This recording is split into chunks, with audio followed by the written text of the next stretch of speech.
Vamos falar de investimentos. Então, vamos trazer aqui para vocês mais uma empresa para que a gente possa conhecer a sua história, a sua trajetória e a sua situação econômica e financeira. E você que investe em ações, pretende investir em ações, então naturalmente tem que saber aonde investir o seu dinheiro, e para isso tem que conhecer como que está a situação da empresa, como que vem sendo conduzida a empresa ao longo de toda a sua existência, enfim, para você ter mais segurança, para ter mais tranquilidade e fazer seus investimentos sempre de forma consciente. E ao entrar de sócio, ao comprar ações de uma empresa, você está entrando de sócio dessa empresa, então tem que ter todo um conjunto de informações para poder investir de forma bem tranquila, bem consciente e correr o mínimo risco possível. E a empresa que nós vamos trazer hoje foi uma indicação aqui de um inscrito do nosso canal, do Franco Pistori. Grande Franco, valeu, muito obrigado aí, Franco. Obrigado pela sugestão, né? É um prazer poder lhe atender, espero atender às suas expectativas.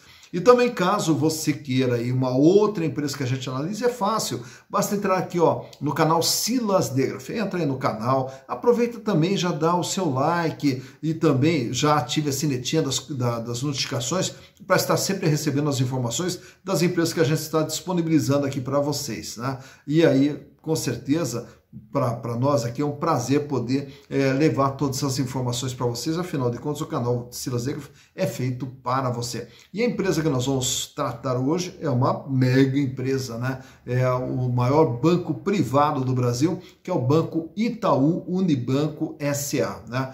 Que você acha lá como ITUB3, que são as ações ordinárias, e a ITUB4, que são as ações preferenciais. Mas para a gente saber como que está o Itaú, vamos contar um pouquinho da história, como que toda essa história começou, né?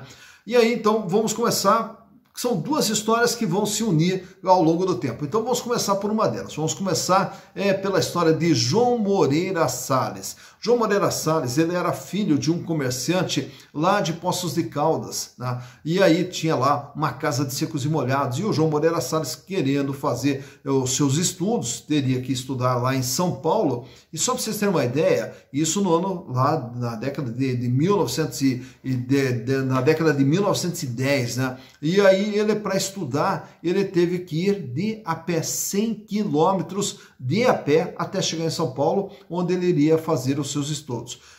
Depois de concluir os estudos, voltou para Poços de Caldas para ajudar o seu pai nessa casa de secos e molhados, que era a Casa Moreira Salles. E na época lá não tinha os bancos, né? O que tinha lá eram alguns correspondentes bancários e tal, e essa Casa Moreira Salles acabou trabalhando como uma espécie de um correspondente bancário, e aí até que por fim, no ano de 1924, se transformou em Casa Bancária Moreira Salles. E aí no ano de 1933, o filho do João já veio trabalhar nessa Casa Bancária Moreira Salles e já passou a assumir o comando, isso com 21 anos de idade só, o Walter Moreira Salles, né? E aí então passou, na sequência, já mudaram o nome de Casa Bancária Moreira Salles para Banco Moreira Salles. E aí já na sequência o banco veio se expandindo como Banco Moreira Salles, até que chegou no ano de 1967, houve uma fusão com o Banco Agrícola Mercantil do Rio Grande do Sul. E aí nessa fusão, consideraram como uma união de bancos, e aí passou a ser chamada de União de Bancos Brasileiros S.A., Unibanco. E daí na sequência já o Unibanco veio crescendo, se transformando num dos maiores bancos do Brasil. Agora vamos pegar a outra ramificação da história. Essa história daí já é de 1943, mas antes de 1943, o advogado e empresário Alfredo Egídio de Souza Aranha, ele tinha uma empresa que era a Fiação Tecelagem de São Paulo. E aí, na sequência, ele acabou vendendo essa empresa para entrar também no setor bancário. E aí, no ano de 1943, ele cria o Banco Central de Crédito, né? Então, começa os seus primeiros passos no setor bancário com o Banco Central de Crédito. Já também no ano de 1943, uma história muito engraçada, que daí acaba se unindo a toda essa história aqui, é um sobrinho do Alfredo Egídio, que ele acaba montando uma empresa de fundição de metais, que era a Deca. Já no ano de 1951, o Alfredo e o seu genro, o Eudoro Vilela, também funda uma outra empresa, além do Banco Central de Crédito, fundaram uma outra empresa que era a Duratex. E daí no ano de 1959, o Alfredo convida o seu sobrinho Olavo, que tocava a Deca, para tocar também a Duratex e também fazer parte da diretoria do banco. E aí é que entra o Olavo Setúbal no comando do banco, que daí acabou trocando de nome de Banco Central de Crédito, até por uma determinação do governo, que o governo queria o nome do Banco Central, pediu para que eles trocassem o nome do banco deles, aí passou a ser Banco Federal de Crédito.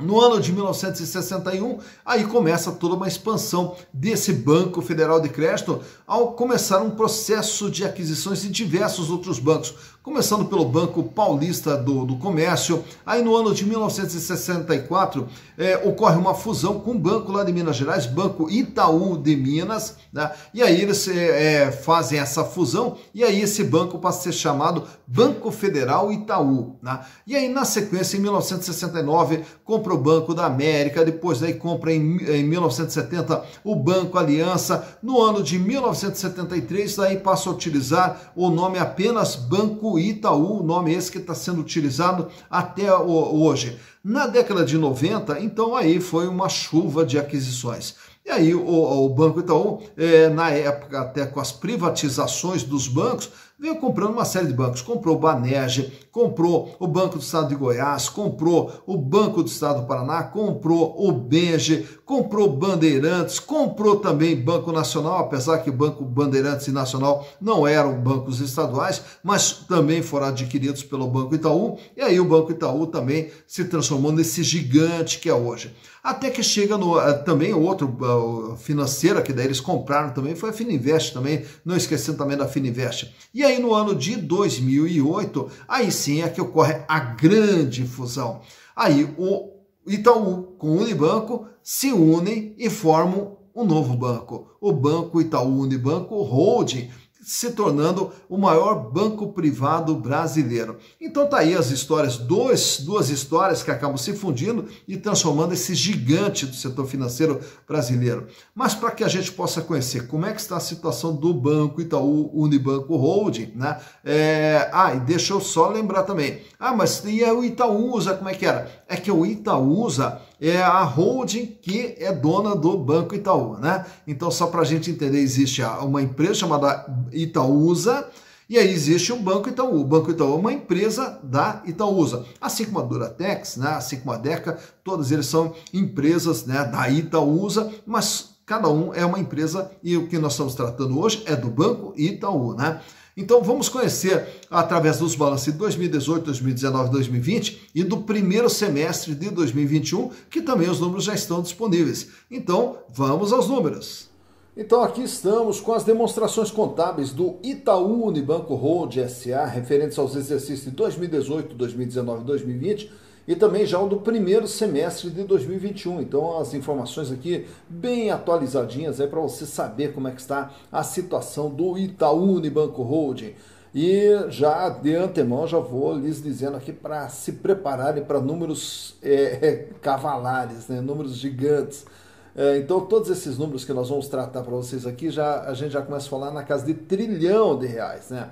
Então o total do ativo do Itaú Unibanco Holding S.A. em 2018, ele era de 1 trilhão 552 bilhões 797 milhões de reais. Então são números gigantescos mesmos, né?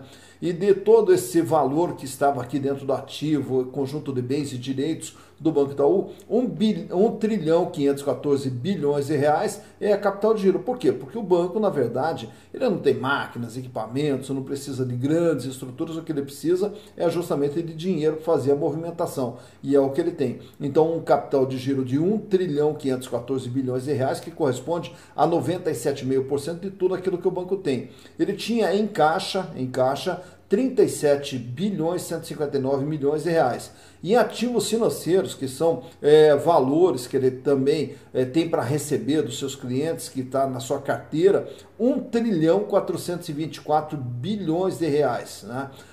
Já para o ano de 2019, esse patrimônio aumenta mais, olha, vai para 1 trilhão 637 bilhões de reais e o capital de giro para 1 trilhão 595 bilhões de reais, representando 97,4%. Então ele praticamente vem se mantendo nessa estabilidade aqui. Mantém em caixa 30 bilhões de reais e de ativos financeiros 1 trilhão 501 bilhões de reais. Já para o ano de 2020, aí já dá mais um salto, ó, vai para 2 trilhões e 19 bilhões de reais, todo o patrimônio que existe dentro do Banco Itaú, sendo 1 trilhão 979 bilhões de reais como capital de giro, 98%, mantém em caixa 46 bilhões e agora tem de ativos financeiros 1 trilhão 851 bilhões de reais. Já para o primeiro semestre de 2021, há um pequeno recuo aqui para 1 trilhão 957 bilhões, sendo 1 trilhão 926 bilhões em capital de giro, 98,4%. Então, repare aqui que o capital de giro ele vem em 97,5%, 97,4%, 98%, 98,4%, né? Mantém em caixa 39 bilhões e de ativos financeiros 1 trilhão 809 bilhões de reais. É todos os recursos que estão em movimentação dentro do Banco Itaú. Já na parte do passivo, que daí são as dívidas do banco, né? Então ele tem aqui no ano de 2018 uma dívida de 1 trilhão 402 bilhões de reais, 90,3% de tudo que tem dentro do banco são valores que ele vai ter que pagar, né? E naturalmente que quando se fala de banco, a característica da atividade do banco, nós vamos ter aqui os passivos financeiros, 1 trilhão 119 bilhões de reais. E o que são esses valores aqui? São valores de clientes que estão dentro do banco e que para o banco é uma obrigação. A hora que o cliente quiser o dinheiro dele de volta, o banco tem a obrigação de devolver. Então é todo o dinheiro dos clientes que estão no banco, a aplicação financeira que os clientes fazem no próprio banco e que para o banco isso é uma obrigação que ele vai ter que devolver. E naturalmente, quando ele pega esses valores aqui, ele aplica nos seus clientes também. Então, assim como ele pega dos clientes, ele aplica também para os clientes, né? Então, por isso que os bancos eles vão ter sempre uma dívida alta, né? E a tendência até é ter essa dívida